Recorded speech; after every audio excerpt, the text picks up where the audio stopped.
Bonjour à tous et bienvenue dans cette nouvelle vidéo sur ma collection de films en support physique.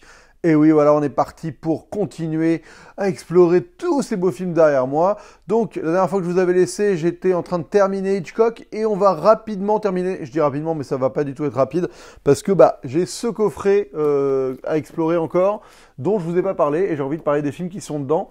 Donc, il y aura Hitchcock. Et après, il y aura Billy Wilder qui sera l'objet d'après. On va voir si c'est une seule ou deux vidéos. Seul l'avenir nous le dira.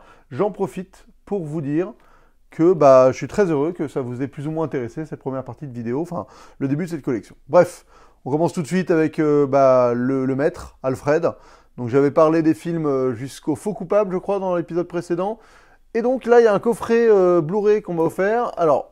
c'est un peu pour ça que je suis perplexe d'en parler, parce que j'ai vu des films sur ces coffrets, mais il y a pas mal de ces films que j'ai vus grâce à David The Film Talker qui m'a prêté les Blu-ray 4K. Donc, je ne pourrais pas toujours vous dire si la copie est bonne ou pas.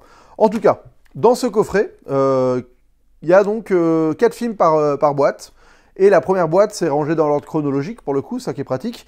Le premier film, c'est un film qui s'appelle La Cinquième Colonne, qui s'appelle Saboteur en VO. Alors c'est particulier parce qu'il a quand même fait un film que j'ai montré là, qui s'appelle Agent Secret en français, qui en anglais s'appelle Sabotage, et il a fait un film qui s'appelle donc La Cinquième Colonne en anglais, en français, mais qui s'appelle Saboteur en anglais. Donc en fait, il a quasiment 2 films anglais originaux qui s'appellent Sabotage, parce qu'il y a un sabotage et un saboteur. La Cinquième Colonne, écoutez, plutôt. C'est un film qui suit le parcours d'un mec qui s'appelle Barry Kane, qui travaille dans une usine d'armement, un espèce d'hangar qui crée des bombes, je crois, pendant la Seconde Guerre mondiale. Et en fait, il va se retrouver, il y a un attentat qui a lieu, donc un sabotage qui a lieu dans cette usine, et une explosion avec des morts, un mec qui crame et tout, notamment un de ses potes, si je dis pas de bêtises. Et ce mec va être en fait suspecté d'être l'auteur de ce sabotage. Et il va être poursuivi par les autorités, mais il va plus ou moins creuser et comprendre qu'il y a une machination derrière. Il va creuser cette machination. Donc c'est un espèce de la mort aux trousses un peu, parce que c'est un mec totalement innocent qui se retrouve embarqué dans des péripéties qui le dépassent et des gens qui lui veulent du mal et tout ça. Bon, j'ai pas trouvé ça dingo. C'est-à-dire que c'est assez sommaire, c'est pas ultra ingénieux. Il y a, voilà, ça ressemble vraiment à un espèce de brouillon de la mort aux trousses, honnêtement. J'ai pas de truc ultra marquant dans ce film qui me viennent en tête, avec le recul. Je crois qu'il y a un perso d'aveugle qui est pas mal, et qui est plutôt un perso cool dans le film, qui arrive au milieu. Mais globalement, à part l'ambiance Seconde Guerre mondiale et paranoïaque, je trouve que c'est pas un film qui m'a particulièrement marqué. Après, ça se regarde tranquillement, quoi. Je veux dire, franchement, c'est pas mauvais du tout, mais c'est pas grandiose. Mais en termes de thriller d'espionnage, avec ce personnage qui est malmené et qui sait pas trop où aller, ça fait le taf, quoi. Ça fait le taf, mais il fera mieux par après, Hitchcock. Je pense que c'est un de ses... c'est peut-être son deuxième film américain. 42, Rebecca, c'était son premier en 40. Donc ça doit être quasiment son deuxième film américain à Hitchcock. Voilà. Donc, bon, si vous le connaissez pas, je vous recommande La Cinquième Colonne. Ça fait partie des Hitchcock intéressants à connaître parce que relativement méconnu, mine de rien. Après, dans ce coffret, il y a un autre film, qui là, pour le coup, il vaut vraiment le détour. Il s'appelle L'ombre d'un doute, Shadow of a Doubt, en anglais, pour le coup, la traduction est plutôt littérale. Et alors là, c'est vraiment pas mal.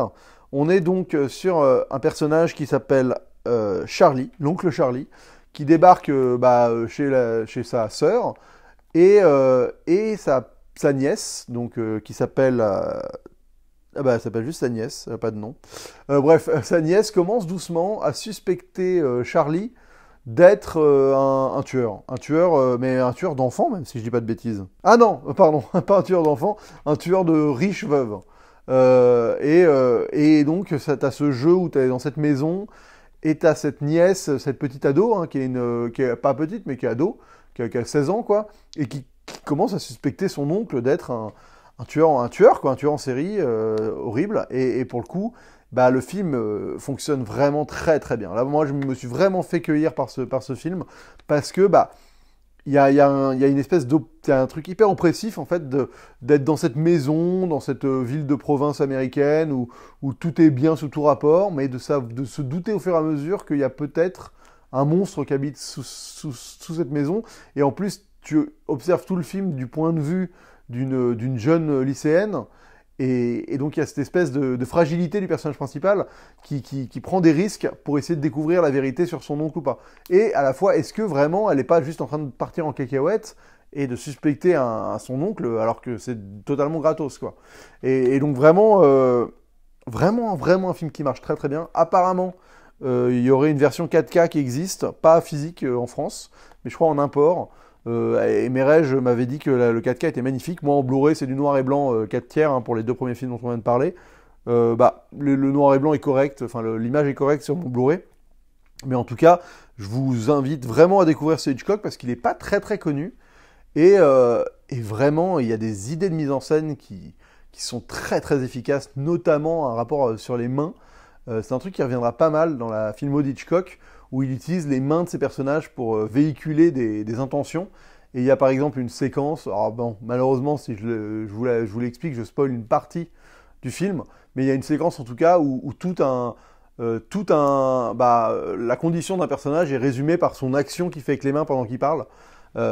Et qui est vraiment top. Enfin, vraiment, c'est un petit détail, mais ça marche vraiment du tonnerre dans la mise en scène. Moi, j'aime bien comment il filme cette bourgade américaine. Tu sens que c'est un étranger qui filme. C'est des petits détails comme ça où tu te dis, ah ouais, tiens, c'est marrant. Il y a une espèce de, pas d'ironie, mais on sent que c'est pas qu'il est pas né dans ce lieu-là et qu'il le peint un peu de l'extérieur.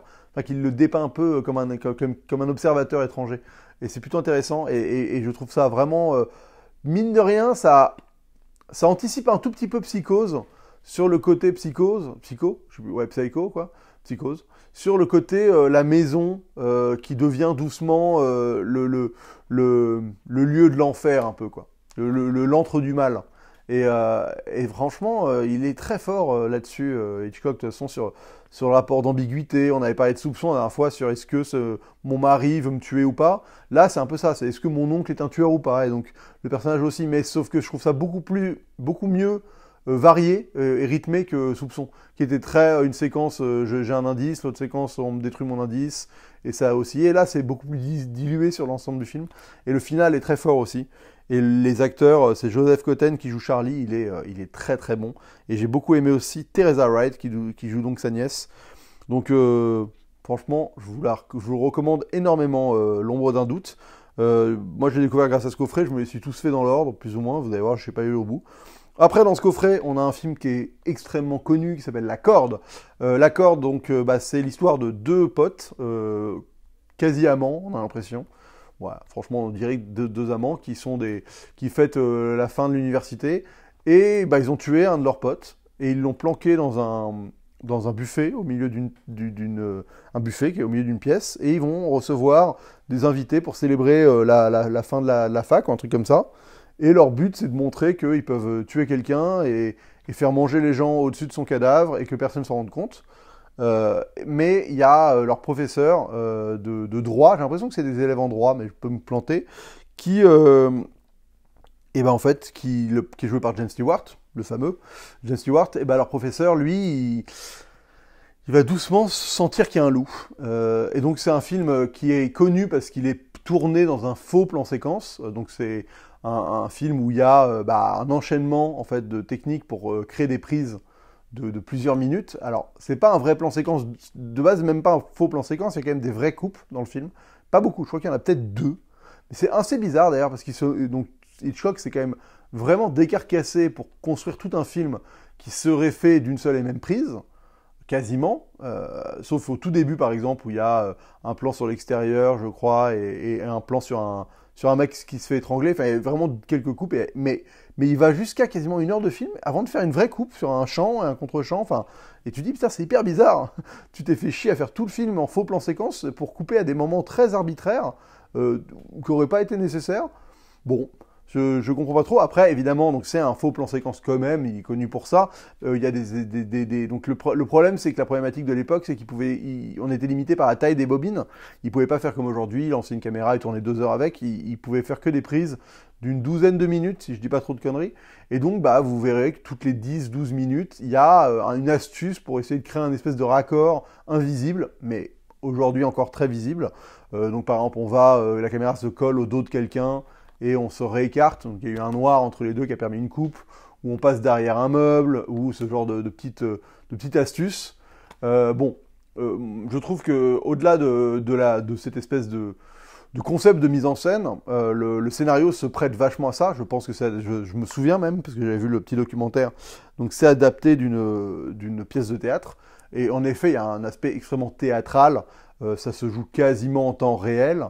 La pièce, le film, et il y a vraiment ce côté théâtral où on est toujours du même côté de la pièce, parce que bah, on a l'impression d'être un peu face à une scène de théâtre quand même, avec 3 murs, quoi, et la caméra ne bascule jamais de l'autre côté du buffet en question. Donc c'est ça qui est...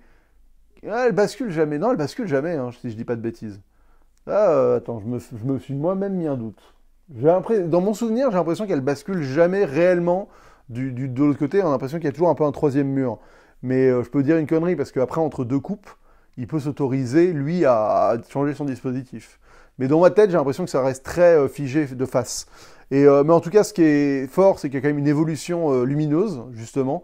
Il y a tout un décor dans le fond. On commence de jour, il y a le crépuscule, on finit de nuit, et ça se fait durant le cours du film.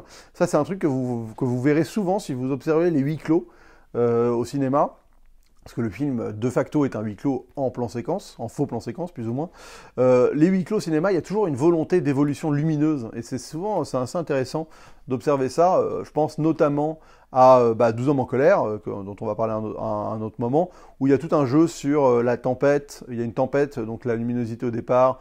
Il n'y a pas de lumière, il y a de la lumière dans la pièce. Après, il y a la tempête qui éclaircit, on rallume les lampes. Enfin, il y a tout un léger jeu de luminosité.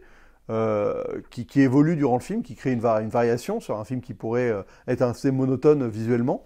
Mais même les plus récents, vous prenez par exemple un film comme Buried, avec Ryan Reynolds enfermé dans un cercueil, et ben Buried, il y a tout un jeu justement d'évolution lumineuse avec ce cercueil. À un moment, il trouve un briquet, il est éclairé par le feu, après par un téléphone, après par une lampe torche, et ainsi de suite. Il y a on va dire, une alternance de sources lumineuses qui change la lumière du film et donc le mood du film quand même. Et pareil dans, par exemple, un autre film dont on va parler, The Guilty.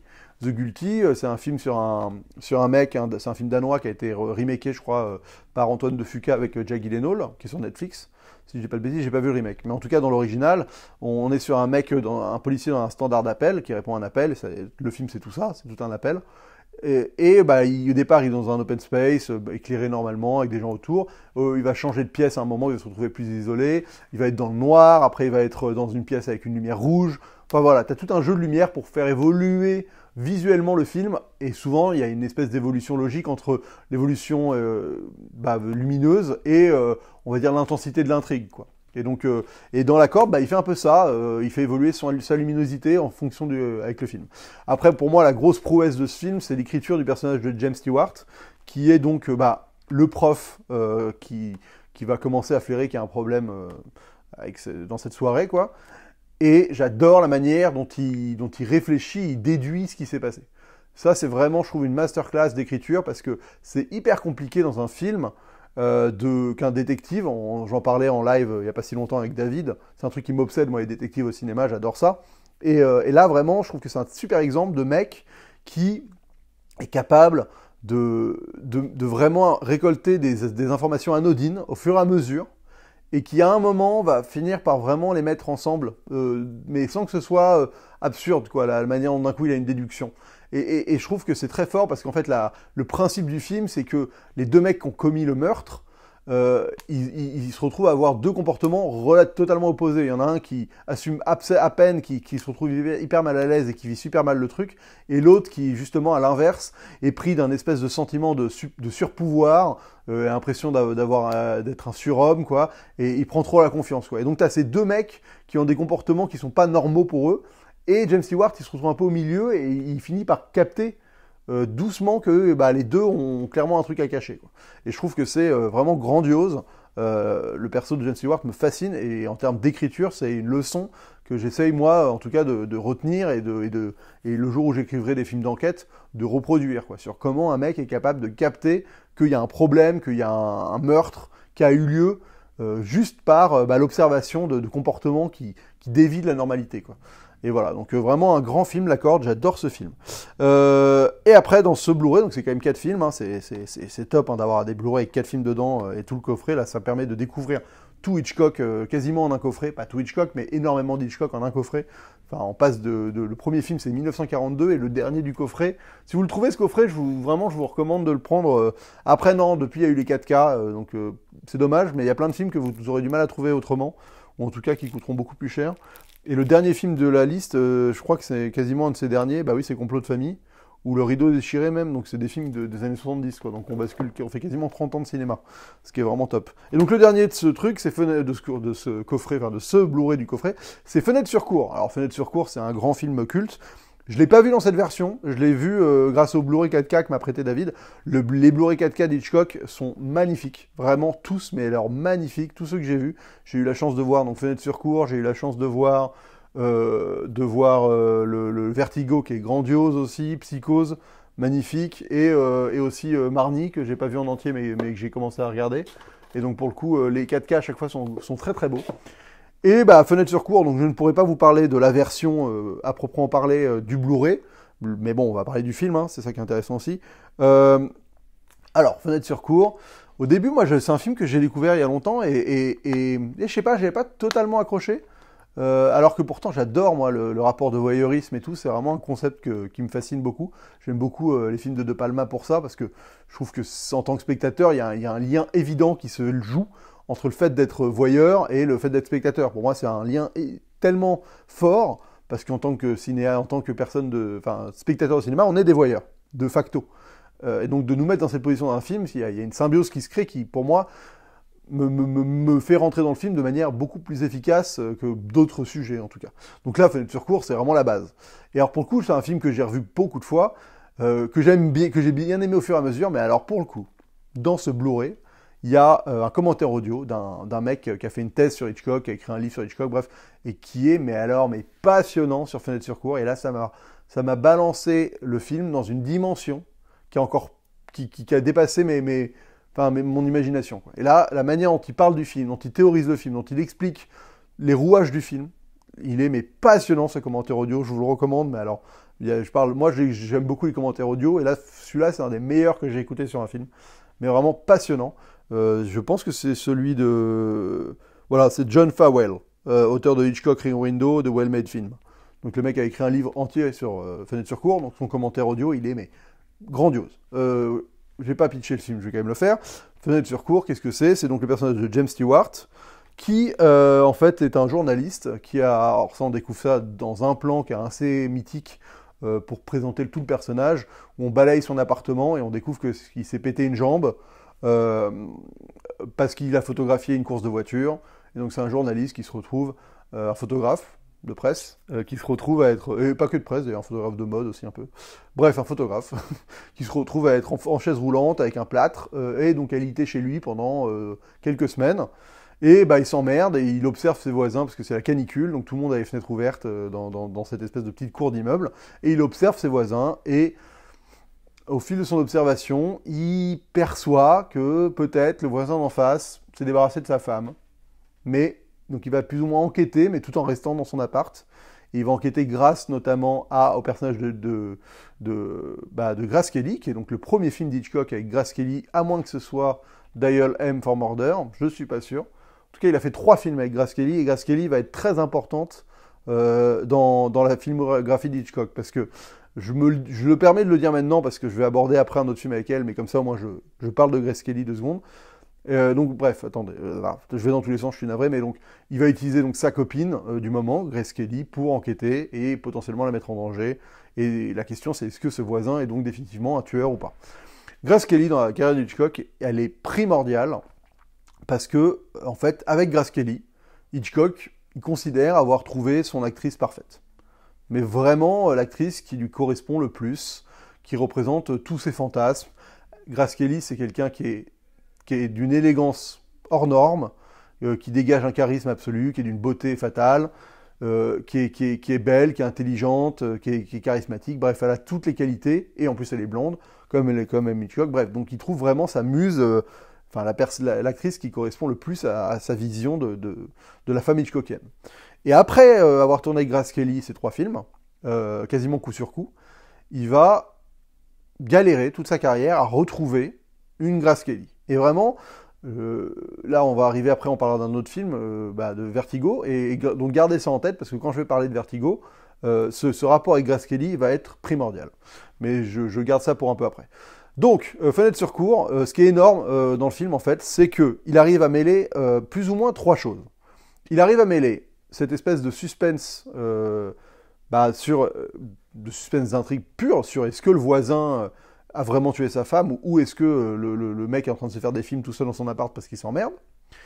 Il arrive à mêler une relation de couple qui évolue durant cette période-là, entre Grace Kelly et James Stewart, et en fait, il fait ça de manière extraordinaire, où tous les voisins qu'il observe sont en fait des espèces de parallèles, ou font des échos, ou une réponse à la situation de couple de Grace Kelly et James Stewart. Et c'est ça qui est vraiment grandiose, c'est qu'en fait le film ne fait que faire un jeu de ping-pong entre les conversations qu'ont Grace Kelly et James Stewart, ce que James Stewart observe des voisins, et le couple du tueur et de sa femme, enfin, du mec qui a potentiellement tué sa femme. Et il y a une espèce de jeu qui se joue en permanence sur... Ils se disent quelque chose, ils observent un couple de jeunes mariés qui viennent de baiser, ça provoque ça répond sans que eux le répondent réellement, mais je veux dire, ça répond thématiquement à la conversation que lui et Grace Kelly viennent d'avoir, parce qu'en fait, il y a un rapport sur le fait qu'il veut pas se marier, que lui, c'est un garçon un vieux beau, je sais pas comment on dit, bref, mais est-ce qu'il accepte vraiment d'être en couple avec Grace Kelly ou pas? Et donc en parallèle de ça, il y a un jeune couple qui viennent de se marier juste en face et qui font l'amour pendant 3 jours. Il y a une voisine en face qui est une danseuse, qui a plein de mecs chez elle. Et donc pareil, ça crée un parallèle avec le personnage de Grace Kelly, s'il la laisse partir, voilà ce que ça pourrait donner. Et en parallèle de ça, il y a la voisine qui est seule, qui est misérable parce qu'elle n'a pas de mec, qui habite en bas. Et en parallèle de ça, t'as le couple justement, du mec qui a potentiellement tué sa femme et de sa femme, qui raconte aussi quelque chose sur le couple. Et en parallèle de ça, t'as le pianiste, pareil. Et en fait, tout ce microcosme raconte finalement plusieurs destins possibles d'un couple. Et du couple notamment de James Stewart et Grace Kelly. Et en fait, il y a un jeu de parallèle en permanence entre ce couple qui est l'enjeu principal du film émotionnel, au-delà de l'enquête sur le voisin. C'est est-ce que James Stewart il va évoluer vers enfin pouvoir assumer son couple avec Grace Kelly et fondamentalement assumer de la marier ou quelque chose comme ça, et tous les futurs possibles qu'il aurait s'il le faisait ou pas, avec tous ses voisins. Et en fait, c'est grandiose, c'est ultra ludique, quoi. Vraiment, on est sur un film qui a un concept qui est sous-jacent, que je trouve mais extraordinaire. Et moi, en vrai, je l'avais jamais capté jusqu'à ce commentaire audio. Donc vraiment, je vous invite par moment, quand il y a des films où vous vous dites « Ah ouais, ouais, bon, c'était sympa, mais je comprends pas trop le délire », commentaire audio, les gars. Le commentaire audio, que ce soit fait par le réalisateur ou que ce soit fait par, là, c'est un critique, un passionné, un analyste de film, un cinéphile qui a écrit un livre sur le film. Au-delà d'apprendre des anecdotes de ouf, d'apprendre beaucoup de choses sur comment le film a été fait, vous apprenez aussi pourquoi le film a été fait et qu'est-ce que fondamentalement le film raconte. Et en fait, ça peut, maintenant quand je regarde Fenêtre sur cour, parce que je l'ai revu depuis plusieurs fois, et en fait, je suis en admiration devant ce film et il n'y a pas une seule seconde que je trouve mal faite. Je trouve que c'est quasiment un film parfait. C'est un des meilleurs Hitchcock pour moi, et grâce à ce commentaire audio qui m'a vraiment permis de décupler mon amour pour un film auquel j'étais un peu passé à côté. Après, Fenêtre sur cour, on peut parler de plein d'autres choses, hein. On peut parler évidemment du décor, qui était un des plus gros décors jamais construits à l'époque, de cette intelligence de perspective, de comment tu arrives à créer toutes ces perspectives à partir d'un seul lieu, de la gestion du huis clos. Enfin, c'est un cas décor. Il y a eu 2 remakes, si je dis pas de bêtises. Il y en a eu un avec Christopher Reeves quand il était en chaise roulante, que je n'ai jamais vu. Et il y en a eu un, évidemment, qui s'appelle, évidemment, je dis parce que ma génération le connaît bien, qui s'appelle Paranoia, je crois, avec Shia LaBeouf. Bon, Fenêtre sur cour reste quand même le meilleur film de cette lignée de films qui lui ressemblent. Après, on change de Blu-ray. Alors après, je vais aller un peu plus vite parce que Bah celui-là, il y a encore un peu de choses à dire quand même. Mais après, je les ai pas vus, je les ai pas ouverts les deux autres, donc je vais pas en parler. Donc là, on arrive sur un deuxième CD, donc deuxième boîte, qui comporte encore 4 films. Donc globalement, le premier, ça s'étendait de 1942 avec Sabotage jusqu'à donc Fenêtre sur cour. Fenêtre sur cour, si je dis pas de conneries, ça doit être 56 ou 54. Donc ça fait quasiment 10 ans. Là, on arrive sur Mais qui a tué Harry. Alors, Mais qui a tué Harry, c'est très très étrange. Alors déjà, je crois que c'est... je vais résumer le film avant toute chose. On est dans le Vermont, donc une espèce de campagne américaine pendant l'automne, et il y a un cadavre qui est retrouvé dans les collines. Voilà. Et donc il y a plusieurs suspects qui vont tenter de dissimuler le meurtre, qui pensent tous avoir commis. Donc ils pensent tous avoir plus ou moins tué Harry. Et c'est de la grosse merde. Non, franchement, c'est horrible comme film. Donc, parce qu'en fait, on pourrait se dire, ah, mais pourquoi pas un meurtre au milieu d'un village, et tout le village pense qu'il est plus ou moins responsable du meurtre et tout ça. Mais en fait, c'est tourné à la comédie. C'est pas drôle du tout. C'est d'une mollesse totale. C'est trop bizarre comme film. Franchement, c'est super bizarre. Alors, il y a Shirley MacLaine, que j'aime beaucoup, moi, comme actrice, dont on parlera plus tard chez Billy Wilder, parce que c'est chez Billy Wilder qu'elle a sûrement fait ses meilleurs rôles. Mais vraiment, c'était insoutenable. Il y a des moments qui font studio comme pas permis. Il y a un décalage total entre les intérieurs et les décors naturels. C'est un film, il a voulu faire une comédie, quoi, mais c'est une comédie noire, mais que j'ai trouvé pas drôle du tout. C'est hyper déstabilisant comme film. En plus d'être vraiment, vraiment... Enfin, on a l'impression qu'il sait pas faire, quoi. Là, vraiment, j'ai eu l'impression d'avoir Hitchcock qui savait pas faire quelque chose, et c'était assez perturbant. Par contre, je crois que ce qui est notable dans ce film, c'est que c'est le premier film avec lequel il a travaillé, où il a travaillé avec Bernard Herrmann, donc le compositeur qui sera réputé pour être le grand compositeur d'Hitchcock. Bah, en fait, il débarque sur Mais qui a tué Harry, si je dis pas de conneries. Voilà, donc je ne veux pas m'étaler plus que ça sur Mais qui a tué Harry, j'ai juste trouvé vraiment pas ça terrible. Et bon, bah, ça m'a permis de le découvrir grâce à ce super truc. Alors c'est en VistaVision, pour le coup, c'est des belles couleurs, au moins dans le film, mais bon, c'était déjà le cas dans... Et je crois qu'il est quand même on est sur des formats qui changent là, tout de suite. Mais bon, franchement, non, je suis pas client. Donc après, dans le Hitchcock, il y a encore L'homme qui en savait trop. Alors L'homme qui en savait trop, on retrouve James Stewart, encore une fois. Là, on est sur un remake de son propre film, mais il l'avait fait à l'époque du muet, Hitchcock. Je l'ai pas vu, moi, son original en muet. Je sais que j'ai vu une scène, parce qu'il y a une scène qui est très importante dans le film, qu'il a refait, qui est une scène de concert avec une note, et sur la note, il doit y avoir un coup de feu. Donc il y a toute une montée de la tension. Donc il l'avait fait à l'époque britannique. Non, c'était pas à l'époque du muet d'ailleurs. Il l'avait pas fait à l'époque... Ah peut-être. Ah là là, je dis une connerie. Est-ce que je vais checker pour avoir la vérité? Oui. Donc le premier film, c'était bien un film parlant de 1934, et donc il l'a refait en 54, ou 56, j'ai oublié, bref. Il l'a refait, c'est marqué sur les Blu-ray à chaque fois les dates. Donc Mais qui a tué Harry, c'est réalisé en 55. Et donc L'homme qui en savait trop, je pense que c'est réalisé en 56. 55 aussi. Bref, donc ça raconte l'histoire d'un couple de parents qui sont joués par James Stewart et Doris Day, qui se baladent à Marrakech, au Maroc. Je ne sais pas si c'est exactement Marrakech, mais je crois que c'est une ville au Maroc en tout cas.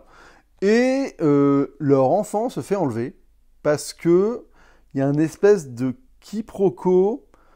Il se retrouve, ouais, c'est ça, il y a une espèce de quiproquo, il y a un mec qui meurt et qui glisse une information dans l'oreille de Stewart, et les gens pensent que c'est la famille des espions. Enfin, clairement, ils sont au cœur d'une machination. Donc on est encore une fois sur un espèce de proto La mort aux trousses, qui reprend ce rapport de le monsieur tout le monde qui se retrouve embarqué dans quelque chose qui le dépasse et qui va devoir vivre une aventure rocambolesque et tendue. Et donc, James Stewart part en vadrouille en Angleterre pour essayer une enquête, parce qu'il a croisé des gens avant, et donc il comprend qu'en fait, ces gens-là, ils sont liés aux gens qui ont pris son gamin et tout ça. Et donc, il se retrouve en Angleterre à aller essayer de tout faire pour récupérer son fils. Et on va découvrir que la machination est liée à un pays étranger. Il y a un rapport quasiment de guerre, en tout cas d'ambassade, avec des pressions géopolitiques. Alors c'est un pays nébuleux, ce qui n'existe pas vraiment, enfin on le nomme jamais, mais voilà. Et donc il y a une scène finale hyper importante avec un assassinat prévu lors d'un concert, sur une note précise, et donc voilà. Moi, j'ai pas trouvé ça dingo. Je sais pas pourquoi, j'ai pas été hyper emballé. Il y a des trucs intéressants, hein, tout le début au Maroc est plutôt sympa. Il y a des scènes plutôt rigolotes, notamment une scène où James Stewart doit bouffer du couscous, et il bouffe avec les mains, et il est hyper mal à l'aise, ils sont assis sur un pouf, et il n'arrive pas à se tenir, mais voilà, c'est plus un aspect comique et tout. Mais j'avoue que la suite de l'enquête et tout ça, j'ai pas trouvé ça totalement emballant. J'aurais pas plus de détails à dire. Là, c'est vraiment la première fois que j'ai remarqué, parce qu'il y a quelque chose d'Hitchcock qui est assez intéressant, et le film d'après, un des films d'après va être très très important à ce niveau-là. C'est que Hitchcock, en fait, il tournait quasiment tout en studio, le plus possible. Et donc, on se retrouve à avoir... en fait, ce qu'il faisait, c'est qu'il faisait souvent même des plans larges dans les décors naturels et les plans serrés en studio. Et donc là, tu as vraiment des séquences où les personnages marchent dans la rue, discutent dans la rue, et les plans larges, on est dans la rue, dans une vraie rue anglaise, et les plans serrés, on est en studio sur une espèce de projection, quoi. Et c'est assez perturbant parce que même si ça se voit pas, c'est plutôt encore bien fait, ça se voit pas nécessairement tout le temps, mais quand même, il y a un moment, tu te dis, putain, c'est chaud, t'as même pas voulu tourner cette scène de dialogue dans la rue, quoi. Alors après, dans la rue, à l'époque, on sait que le son, tout ça, c'est quand même beaucoup moins pratique, tu as beaucoup de contraintes. Au moins, en studio, tu es beaucoup plus à l'aise. Mais c'est vrai que là, tu t'arrêtes pas de passer dans un décalage de tourner en décor naturel, les gros plans en studio. Et en fait, je me suis surtout dit que Hitchcock, en fait, il avait anticipé finalement le cinéma d'aujourd'hui, par exemple le côté Marvel, où les films sont tournés de manière extrêmement composite, quoi, où tu as vraiment... enfin, moi, ce qui m'avait marqué, c'était ce fameux plan de Nick Fury sur Spider-Man, le deuxième, Far From Home, où il était sur un canapé, sur un fond vert, avec un accessoire qui est pas le bon dans la main, qui est un espèce de pistolet fond vert aussi, avec des marqueurs pour pouvoir l'incruster dans une scène. Et la scène finale, c'est quand même juste Nick Fury dans un appart pourri sur un canapé, quoi, avec un flingue dans la main.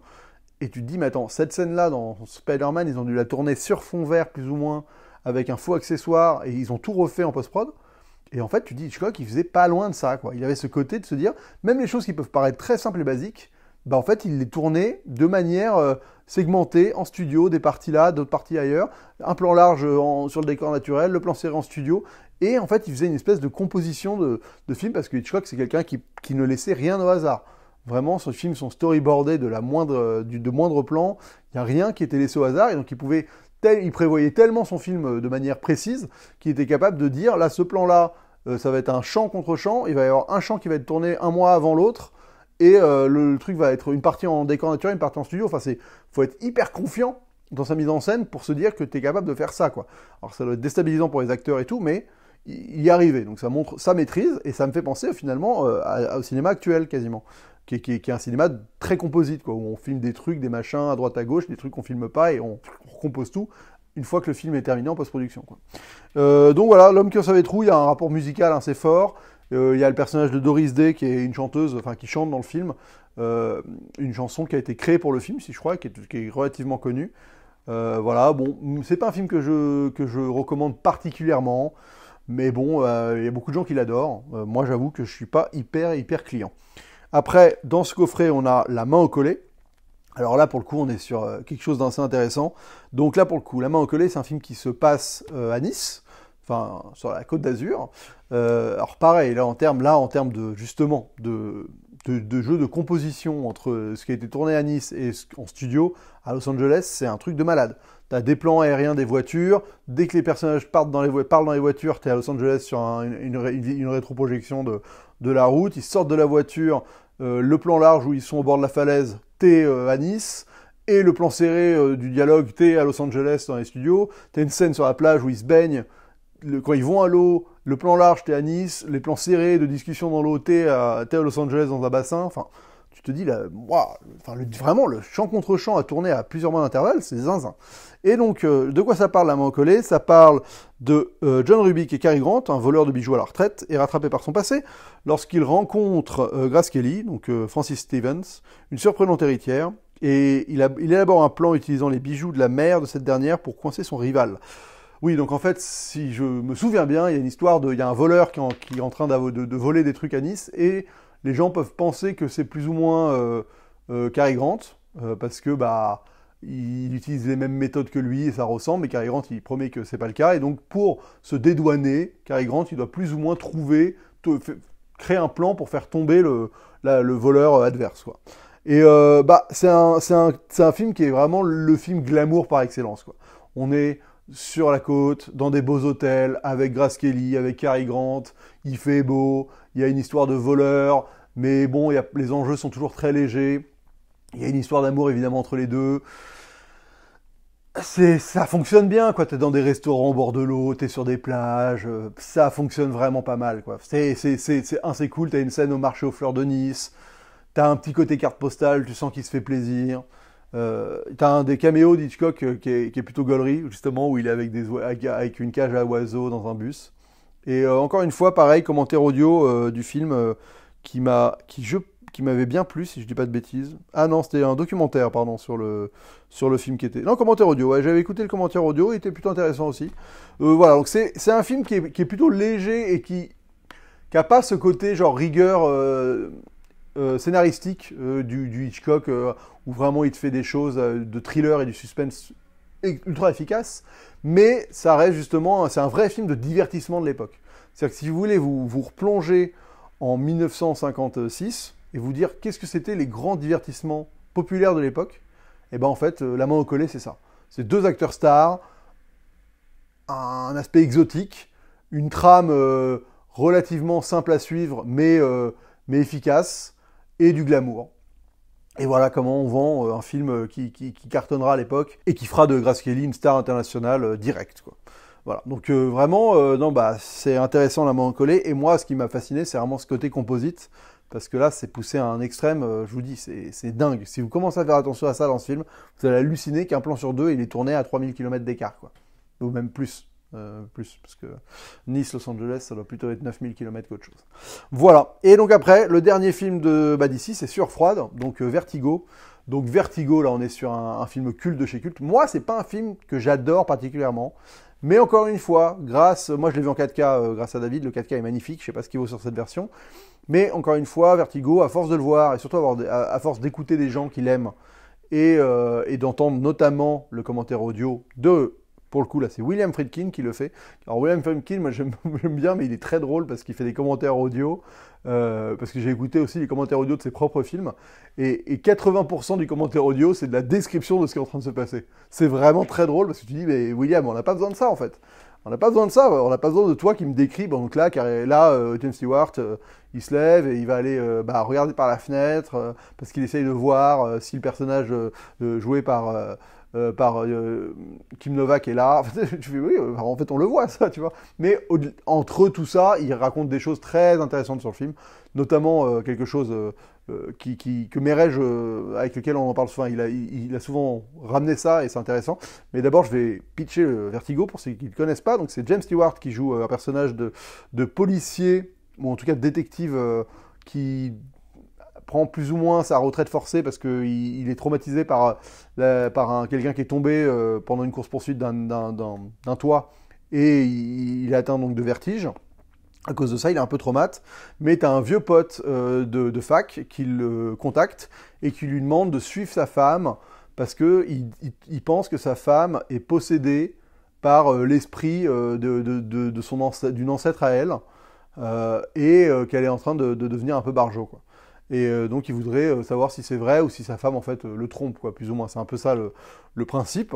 Et donc James Stewart va se mettre à suivre cette femme et découvrir qu'en effet il y a des espèces de ressemblances ultra bizarres avec une ancêtre et tout ça. Il va se passer un drame. Et il y a une deuxième partie de film. Si j'explique, je rentre vraiment dans le spoiler, mais bon, voilà, je vais pas le faire. Mais en tout cas, si je suis obligé un peu de le faire, je suis navré. Il y a une deuxième partie de film où il va recroiser une femme qui ressemble énormément à cette femme qui était supposée être morte. Et en fait, il va avoir une forme d'obsession de vouloir faire revenir la femme qui était morte en adaptant, en modifiant cette femme qu'il a croisée dans la rue qui lui ressemble beaucoup. Voilà, c'est un peu bizarre dit comme ça, et j'ai pas trop spoilé heureusement, mais bon. Et donc il y a deux choses qui sont assez intéressantes. Déjà, il y a un jeu symbolique sur les couleurs qui est assez fascinant. Il y a un rapport avec le rouge, avec le vert, qui sont dans des scènes où c'est très très marqué. Et il y a une stylisation du film. Le film se passe à San Francisco. Et donc visuellement, c'est un film qui est extrêmement fort.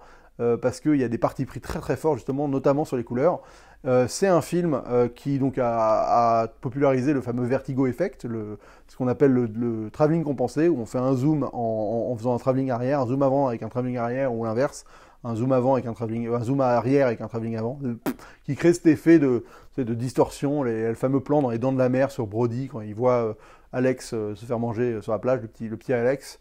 Il y a ce plan où tu as l'impression que le personnage reste au même endroit, mais le décor bouge en fait autour de lui. Enfin, c'est la perspective du décor bouge. Ça a été conceptualisé, inventé et proposé par Hitchcock sur Vertigo. Donc c'est quand même pas rien. C'est un effet de mise en scène qui sera repris énormément après, dont on peut dater qui l'a inventé et quand. Je trouve ça assez cool. Et en fait, ce film a surtout un côté très... on a l'impression d'être un peu dans un songe. C'est un film qui est très planant, où il se passe pas énormément de choses. On est sur une histoire d'amour un peu étrange, et on ne sait jamais si on est entre rêve et réalité, et justement ce rapport biaisé, on n'a pas l'impression que tout ce qu'on voit est vraiment réel, bah, ça a un impact sur l'histoire. Et le point dont je voulais revenir avec Merej, qui dit souvent et que Friedkin mentionne justement dans son commentaire audio, c'est que le concept de Vertigo ne peut marcher qu'au cinéma. C'est-à-dire que c'est intéressant parce que ça ne pourrait pas marcher dans un livre. Ça ne peut pas marcher dans d'autres médiums que dans le cinéma. Parce qu'il y a un principe sur un trouble qui est fait par deux personnages qui se ressemblent, mais qui sont joués factuellement par la même actrice. Et donc ce trouble ne fonctionne qu'au cinéma parce qu'il y a un décalage entre ce qu'on voit et ce qu'on sait. Et donc on a un lien avec James Stewart à ce moment-là qui est très particulier et qui a un vrai effet de mise en scène, enfin en tout cas de narration cinématographique. Tu ne peux pas faire la même chose dans un roman. Dans un roman, tu serais là et devoir expliquer la femme, elle ressemble, mais pas vraiment, mais bon, vraiment, on a l'impression que c'est quand même la même, et ça ne fonctionnerait pas. Alors qu'au cinéma, bah, ça coule de source. Cet effet-là est très très fort. Voilà. Donc en plus, voilà, c'est un film à twist, un film qui a beaucoup de surprises, que j'aime beaucoup avec le temps, que je me suis, on va dire que j'ai appris à apprécier, parce qu'au début, la première fois que je l'ai vu, j'ai trouvé ça idiot, fondamentalement idiot. Mais parce que on a cet aspect qu'il faut pas être dans un film, on n'est pas sur un film extrêmement concret, on est sur un film pas allégorique, mais c'est ça qui est délicat à dire, mais je pourrais pas être très précis sur le registre exact de comment faut l'aborder, mais en tout cas, il y a une petite aura un peu mystique qui doit être acceptée quand tu regardes Vertigo, une aura un peu étrange. Et en fait, si tu rentres pas dans ce truc-là, dans cette espèce de côté un peu songe dont je parlais, bah, je pense que tu peux passer à côté du film, et c'est ce qui m'est arrivé plusieurs fois avant d'enfin réussir à vraiment l'accepter. Et encore une fois, c'est le commentaire audio de William Friedkin m'a quand même bien aidé, parce que pour lui, c'est un des meilleurs films de tous les temps. Et quand un grand réalisateur en parle, bah, forcément, ça aide à donner envie, quoi. Et ouais. Je reviens parce que j'ai oublié de vous dire ça sur Vertigo, c'est hyper important. Hitchcock, en fait, après avoir tourné avec Grace Kelly, il va ne faire que rechercher Grace Kelly. Dans tous les films qu'il fait, il va prendre une actrice qui devrait... s'il avait pu, s'il avait voulu, il aurait pris Grace Kelly. Mais Grace Kelly va se marier avec le prince de Monaco, tout ça. Donc ça n'a plus tourné pour Hitchcock. Et Vertigo, en fait, finalement, c'est un film qui parle de ça. C'est-à-dire que vraiment, c'est ça qui rend Vertigo le plus fascinant, je pense. C'est qu'en fait, c'est un film sur Hitchcock qui recherche Grace Kelly. Et qui va faire pareil avec... Et Kim Novak, en fait, elle n'est qu'un ersatz de Grace Kelly. Et c'est ça qui est horrible, c'est que dans le film, elle joue aussi ce rapport d'ersatz, vraiment. C'est-à-dire qu'il y a l'équivalent de Grace Kelly au début du film, et après, il y a James Stewart qui va faire comme Hitchcock, et essayer de prendre une fille et de la transformer comme une autre, comme Hitchcock essaie de faire avec Grace Kelly. Et c'est un truc de malade. Vraiment, c'est quand tu abordes le film de ce point de vue-là, c'est un truc de zinzin, et en fait, c'est là où le film prend une dimension que je trouve encore plus fascinante que ce qu'elle n'est déjà, quoi. Et qui contribue à ce côté un peu mystique, songe, étrange, Vertigo, tu vois, ce truc un peu de plonger dans le mental d'un mec perturbé, en fait. Vertigo, c'est ça, et en fait, c'est le mental d'Hitchcock qui est perturbé par le fait qu'il n'a plus accès à Grace Kelly, quoi. Son obsession, voilà. Tu plonges dans l'obsession d'un mec pour une femme qui n'existe plus. Et c'est ça qui est fascinant dans le film Vertigo, vraiment. Et d'ailleurs, après dans sa carrière, il ne retrouvera plus jamais une actrice comme Grace Kelly. Il leur fera vivre des enfers quasiment à chaque fois, comme pour se venger qu'elles ne sont pas Grace Kelly. Donc les Tippi Hedren, des oiseaux et de Pas de printemps pour Marnie, et ce genre de choses, quoi. Voilà. Donc je trouve ça assez fascinant, et ça participe à la magie du film Vertigo. Alors, je regarde juste les deux autres, je les ai pas ouverts, donc clairement, je vais pas en parler. Alors, pour le coup, il y a Psychose dedans, donc Psychose, je vais pas en parler parce que je l'ai pas ouvert parce que David m'a prêté le 4K. En fait, il y a deux films dont je vais parler, qui sont Psychose et La mort aux trousses. Après, il y a Les oiseaux que j'ai pas vu, je l'ai vu il y a trop longtemps pour vous en parler, des oiseaux. Pas de printemps pour Marnie, je l'ai en 4K, il faut que je le voie. Et le dernier Blu-ray, j'en profite comme ça, ce sera fait, c'est les films qui sont vraiment après sa période la plus célèbre, où il est quand même sur la pente descendante, avec Leto, Frenzy, Complot de famille, Rideau déchiré, 4 films que je n'ai pas vus. Donc un jour, il faudra que je me fasse les Hitchcock tardifs, mais j'avoue que tout le monde dit que c'est quand même pas foufou, donc ça m'a jamais totalement motivé à aller jusque-là, mais normalement, pour me faire la film entière du maître, il faudrait que je le fasse. Donc là, dans l'ordre, c'est La mort aux trousses, qui a été fait avant Psychose. Donc La mort aux trousses, là pour le coup on arrive sur enfin le vrai film qui enfin va au bout du concept qu'il a essayé de mettre en place dans d'autres films avant, comme La cinquième colonne et le faux coupable, non pas le faux coupable, pardon, l'homme qui en savait trop, de Monsieur Tout le Monde qui se retrouve par on va dire un quiproquo embarqué dans une machination qui le dépasse totalement. Alors c'est intéressant parce que je pense que La mort aux trousses, quand tu le vois aujourd'hui, tu te dis mais en fait... il a fait un James Bond, Hitchcock. Et c'est vraiment ça, quoi. C'est vraiment un James Bond. C'est-à-dire qu'on est sur Cary Grant, qui, parce qu'il lève la main au mauvais moment, il est pris pour monsieur... Alors, c'est quoi le titre fameux c'est un publicitaire qui est donc plongé dans un monde d'espionnage et de contre-espionnage. Ah, j'ai oublié le nom le nom pour lequel on le prend. Mais bon, bref, très vite, il se retrouve... à être kidnappé par des gars, on lui parle dans un manoir, on lui dit que Bessie, t'as bonnié ton identité, on sait que c'est toi l'espion, et il se retrouve à devoir faire tout un périple, mais un périple ultra, on va dire, compliqué. Il va prendre le train, il va se faire attaquer par l'avion au milieu du Midwest, il va se retrouver au Mont Rushmore, il va infiltrer une maison d'un mec tout un bordel de films d'espionnage en fait. Mais à la base sur un perso qui au départ n'avait strictement rien à foutre là-dedans, quoi. Donc c'est un peu la force du film, c'est Monsieur Tout le Monde qui se retrouve embarqué dans une mission de James Bond. Et bon, c'est joué par Cary Grant. Cary Grant, j'en ai pas trop parlé, mais franchement c'est un acteur que j'aime énormément. Il est tellement cool. Et là en plus il est vraiment dans sa phase la plus charismatique, où il est mature, franchement, quand tu vois Sean Connery débarquer dans James Bond quelques années après, tu sens qu'il y a quand même du Cary Grant qui est un peu là-dedans, quoi.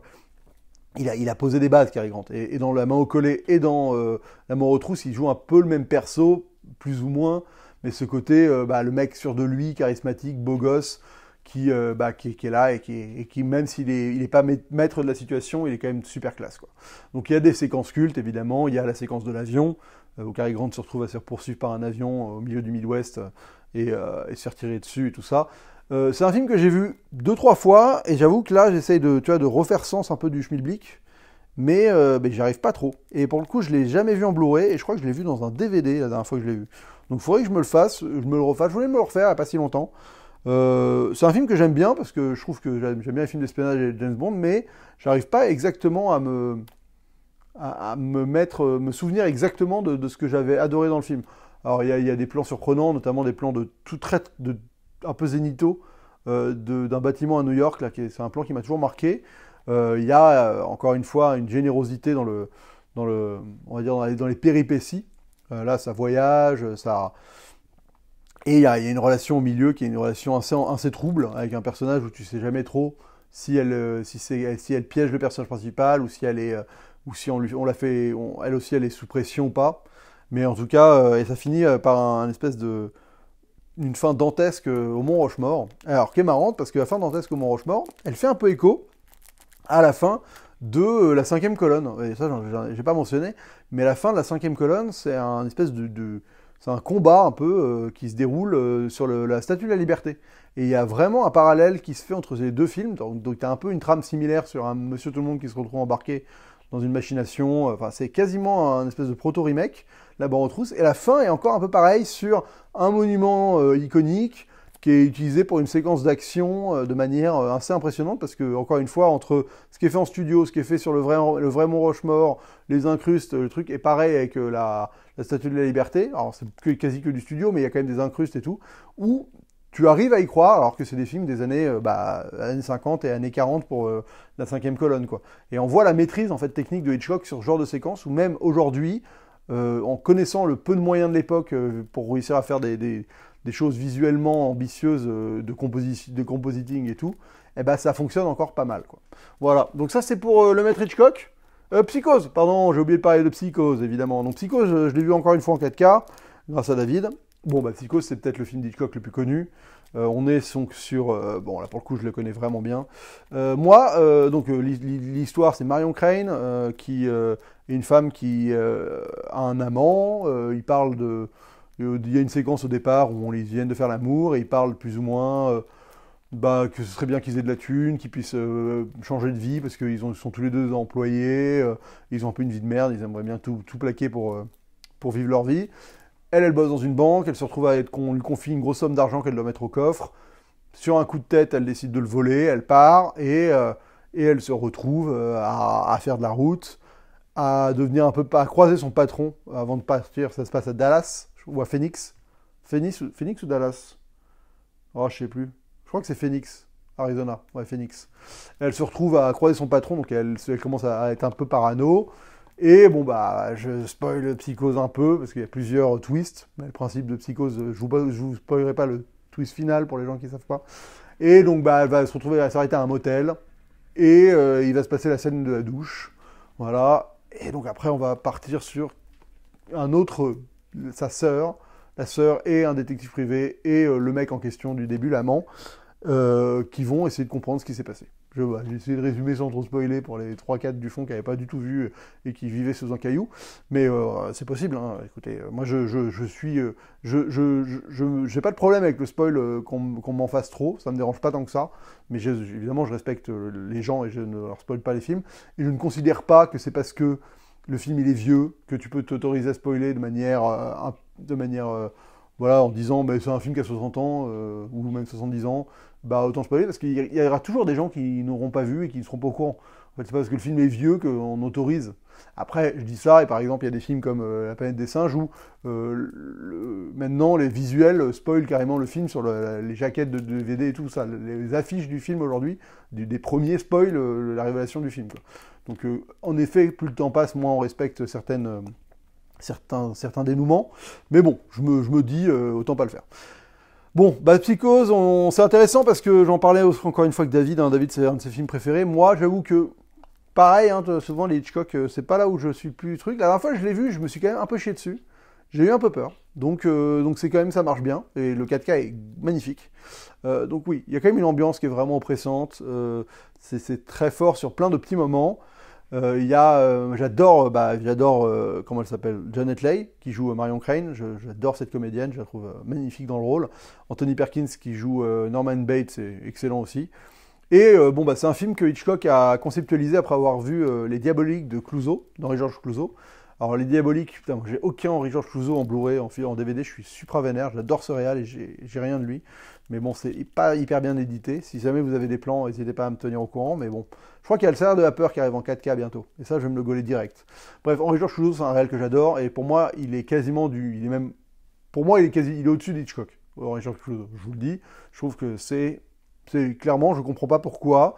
On a Hitchcock aux États-Unis, en Angleterre, qui est considéré comme un dieu vivant, qui est considéré comme le mec qui a tout inventé de la grammaire cinématographique, qui est le modèle absolu pour les plus grands réals de la planète. Et Henri-Georges Clouzot, dont personne ne parle, putain.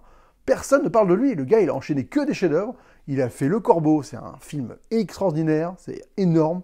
Le Corbeau, Le Salaire de la peur, c'est magistral. Les Diaboliques, c'est fascinant. Je vais trouver un adjectif rigolo à chaque fois. Comment ça s'appelle, L'Assassin habite au 21, c'est extraordinaire. Bref, l'enfant. C'est un grand réal, Clouzot, et ça me gave qu'il soit à ce point-là invisibilisé aujourd'hui. Ça me saoule. Mais bon, je sais pourquoi, on est derrière ça une autre fois, c'est à cause de la nouvelle vague, il fait partie des réals qui ont été un peu bazardés dans l'intelligentsia des années 60 du cinéma français, parce que il représentait un cinéma que la nouvelle vague est allée totalement à l'encontre, Et donc, bah, il était vachement décrié, et même, vu que c'est la Nouvelle Vague qui a imposé, on va dire, le narratif du cinéma français à partir de la Nouvelle Vague, bah, on s'est retrouvé avec un cinéma qui était à l'opposé de celui que faisait Clouzot, et Clouzot est un peu dénigré, ça me gave. Ça me gave, j'ai fait un énorme détour, mais c'est le principe de cette vidéo. On parle de Psychose, parce qu'en fait, Psychose, c'est donc en voyant Les Diaboliques, et en voyant notamment que dans Les Diaboliques, il y avait une demande de ne pas raconter la fin aux spectateurs, de ne pas spoiler le film pour les gens. Je crois même qu'il y avait la consigne de voir le film en entier, hein, de ne pas arriver dans la salle. Ça, c'est ce que Hitchcock a fait après pour Psychose. Il interdisait les gens de rentrer dans la salle une fois que le film avait commencé. Et il avait des messages sur l'affiche, ne racontez pas la fin, préservez, il y avait un message au début du film, ou à la fin, je sais plus, bref, qui demandait aux spectateurs de ne rien révéler aux autres pour laisser la surprise aux gens. Et ben ça, en fait, ça vient vraiment des Diaboliques de Clouzot. Et ce côté, justement, noir et blanc, minimaliste, dans un décor relativement resserré, et jouer sur une angoisse beaucoup plus intimiste, c'est quelque chose que Hitchcock a vraiment pris de Clouzot. Et il y a pas mal de séquences. Moi, je trouve que la séquence de la douche, notamment, alors, elle n'a rien à voir formellement dans cette espèce d'idée de faire un truc ultra cut, des espèces de plans avec le couteau qui touche un peu la chair. Bon, il y a quand même des coups de couteau qui rentrent, hein, et de réussir à pas filmer la nudité, tout ça. Mais je trouve que la séquence de fin des Diaboliques, qui n'a rien à voir réellement, a quand même une similitude sur ce côté de réussir à montrer un personnage de tueur, on va dire, par que des bribes de plans, d'endroits, de mains, de pieds. Enfin, il y a un vrai aspect synecdoque qui fait qu'une séquence est chargée de tension, et je trouve que la scène de la douche répond vraiment à la scène de fin des Diaboliques. Tout ça étant dit, on va parler de Psychose, parce que Diabolique, c'est pas le sujet du moment. Psychose, bon, le commentaire audio est intéressant, mais m'a pas retourné le cerveau sur le film, à l'inverse de celui de Fenêtre sur cour, ou aussi de Vertigo.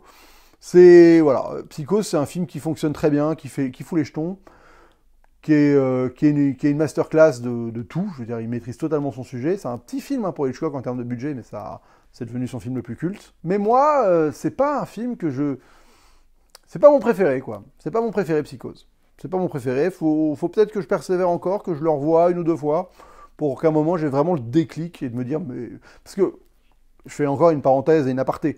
Mais moi, je pars du principe que les grands films, en fait, c'est pas des grands films pour rien. Et donc, quand je les aime pas, ça peut être des histoires de goût sur un truc, mais là, Psychose, c'est pas genre ça me plaît pas, c'est genre, je sens que j'en prends pas encore la mesure, vous voyez. Et j'ai eu ça aussi pour Les Dents de la Mer, par exemple, ou ce genre de film. Bah, quand ça arrive, en fait, ce genre de choses, je recommande, en tout cas, moi ça m'est arrivé plusieurs fois, notamment sur Fenêtre sur cour, c'est plus on se documente sur le film, plus on le regarde, plus on creuse, plus on finit par comprendre le pourquoi du comment, et on découvre le film d'une perspective qui nous avait échappé avant. Et le déclic se fait, je trouve. Et ça arrivé dans pas mal de films pour moi. C'est arrivé sur des Kubrick, c'est arrivé sur des Hitchcock, c'est arrivé dans plein de films où tout le monde disait que c'était des grands films, je le vois, je fais genre, ouais, bon, oui, je comprends pas vraiment pourquoi c'est à ce point-là un grand film. Et plus tu le vois, plus tu t'intéresses, et à un moment, tu as le déclic et tu fais, ah oui, en fait, oui. Et Fenêtre sur cour, moi, ça a été d'une puissance, ce déclic, et franchement, quand ça t'arrive, c'est trop bien, quoi, c'est trop agréable. Et ça, c'est vraiment les bonus des Blu-ray aident beaucoup à ça. Donc, écoutez, on en a fini pour Hitchcock. C'est pas mal. Franchement, je suis pas mécontent d'être allé au bout du maître.